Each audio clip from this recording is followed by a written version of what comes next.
Hey y'all, welcome back to another episode of the Taj Factor. So obviously today we're going to be talking about flag on the play, red flags, because they're very real and we very much ignore them. So real quick, I just want to get into red flags and I want to talk about them because I really feel like a lot of us as we mature, we are wanting to be in more serious relationships. Like, we're just tired of the same old shenanigans. And I think that if we stop dating poorly, we will have better outcomes. And so that is my purpose of making this particular video. It's not to bash any of you guys. So, what is a red flag? Basically a warning. It is a loud, flashing warning sign. Hey, sis, bruh, this ain't it. Go the other way. And they're not just with relationships, and I'm going to get into that a little bit later. They're also in business partnerships and friendships. And these things are shown to us because it's a person's true nature, but they're also shown to us by source to allow us to decide whether we want to continue in these relationships or not. So,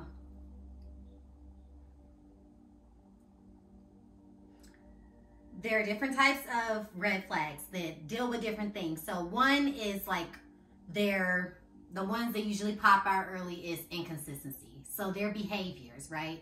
So you start to notice the first, maybe I would say 2 days or so, he's texting you consistently. He's responding quickly. And you're getting the good morning, beautiful text and good night and how was your day, etc., right? And then day 3, you start to get the bare minimum. Like, they start responding less quickly or not at all. And sometimes that happens too, just a little bit sooner, but to me, it's just a direct reflection of their interest in you. Even if you're really into a person or see a lot of potential, it doesn't necessarily mean that they feel the same way. So to me, that's just what that is. It's like, okay, this is how I feel about you. And I'm not saying it with my words, but I'm telling you through my actions, which is definitely what we listen to in 2022, okay? Talk is cheap, okay? So other types of red flags are certain words that people use. So for me, one that just popped into my head, I don't like when men say female, like as when they're talking about women.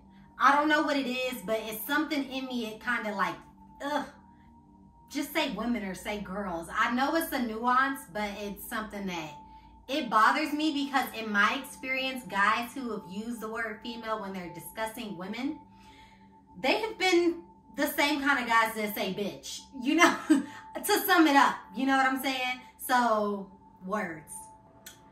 Other things, it could be, or like little manipulation styles or like gaslighting, which we all know is trying to make somebody feel like they're wrong in the way that they feel, knowing that they are not. So this is something that shows up a lot with narcissistic personality types, and it's hard to detect. So it's Robert Greene. He's the author of 48 Laws of Power. If you have not read that book, at least read the 50th Law of Power with 50 Cent. A1, okay? And he said that the whole thing with narcissists is they like to get you emotionally connected and involved in the situation, and then that's when they start their manipulative behaviors. Because once you're emotionally involved in something, your defenses are down, you're more likely to conform to suggestion, etc., right? So the main thing is recognizing it before you get emotionally attached so that you don't get wrapped into the shenaniganism that is narcissism. Okay? And so when you start to see little things like, we've all been with the narcissist, I'm pretty sure at this point, especially if you're like an empath or you're a giver. You've been with the narcissist. So you know the types of behaviors and gaslighting to look for and to disregard and to get away from. Another red flag that comes up a lot is when someone asks you out on a date, ladies specifically, I'm talking to the women, and they don't plan anything, or they expect you to plan something, or they show up late or ill prepared. You know what I'm saying? And then in business, let's talk about business, because red flags definitely show up in business. So if, for example, you're scheduled to meet with someone, this is a very obvious one, and you guys have confirmed the date of, and you're both saying that you're heading to the meeting place. And you both say that you're heading to the meeting place, right? So then you get there, this person is nowhere to be found. Next thing you know, oh, I'm parking. 15 minutes later, they walk in. Y'all, this has happened to me. So that's how I like everything I talk about. I speak from experience. So then you say, okay, you know, it's one day, it happens, stuff, you know, people get caught up. You know, you try to give people the benefit of the doubt like we do. And then boom, it's another situation where they're either late with the details or missing details or completely missing the point of the discussion. So a lot of people want to be business owners and entrepreneurs and don't really understand how serious that title is and how much you have to carry. And so even if they've had some success, they don't have processes 9 times out of 10 in their business. So when you lack process, you're typically the self-employed person, you're the sole business owner and the only worker.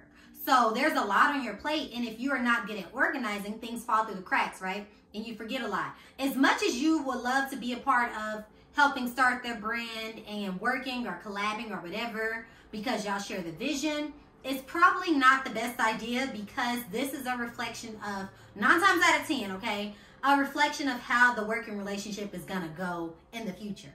So they're probably going to show up late to things. They're probably going to forget things. They're probably not going to finish their projects on time. You feel where I'm going? So with business, that's one red flag. Ladies, another red flag for business, or gentlemen, because it happens both ways, I'm pretty sure. I've experienced from, you know, my POV, but if there is a person who wants to work with you, say a guy that wants to work with you, and he wants to shoot something with you or whatever, but he starts to communicate with you in ways that are not professional, or at times that are not professional, red flag. And so what you do, you address it. If it continues, you cut off the business relationship. So you don't want to waste your time, especially with business involved. There's usually money on the table, and we don't play with the coins. You know what I'm saying? So you don't want to play yourself by being so hard up for an opportunity to work with someone that you're ignoring all of these red flags, and then boom, down the road, some money gets funny. Because there are always warnings 9 times out of 10 in business and in personal relationships that show you what is ahead. So why do we ignore red flags?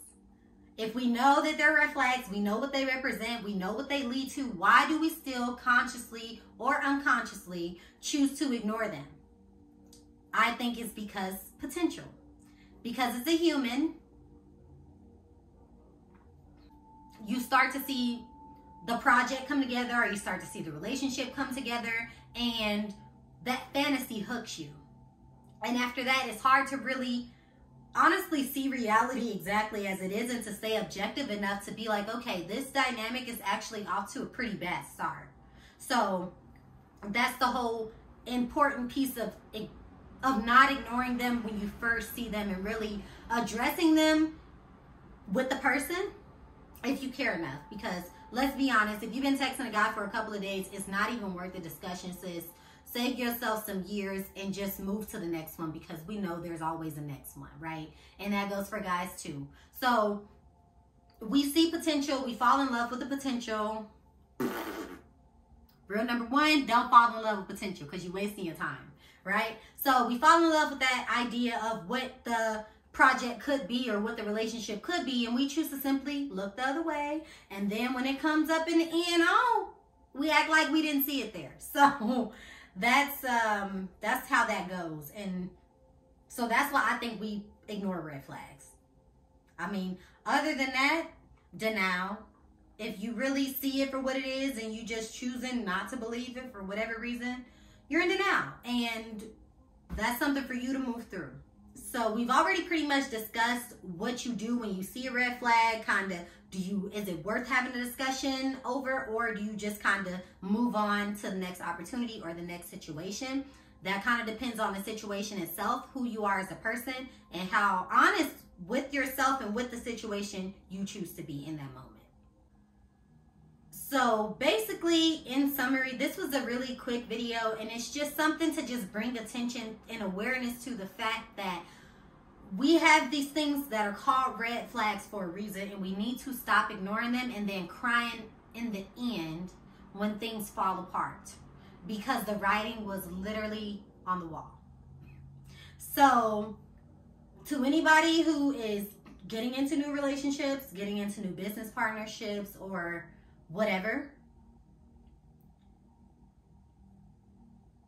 I still say keep the innocent until proven guilty approach. That's kind of what I use when I'm examining guys that I'm dating or situations. It's like, okay, I'm going to give you the benefit of the doubt from the beginning because I don't know you, and I want to give you a chance to show me who you are before I bring up any or bring in any of my preconceived notions from my past experiences, because that is what is fair for you, and that is what I want done for me. And that's what's healthy to have in business and personal relationships.